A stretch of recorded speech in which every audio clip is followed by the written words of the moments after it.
Hello, meron akong ginagawa na audio boop Biki 8815 na Bluetooth speaker na tower type, yung mataas, matangkad siya.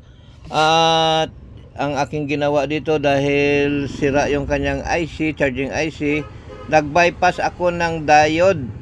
At ayan, nag-charge na siya, pero ginawa ko, nilagyan ko ng BMS mula dito sa patapunan na battery ng cellphone. Maganda yung may BMS kasi protektado yung battery sa totally drain at sa overcharging. Meron naman akong charging module, pero sinusubukan natin itong mga basura na mapakinabangan pa. Sana makatulong sa aking kapwang mga technician.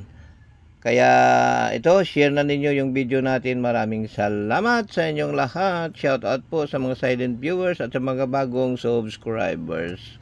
Good day!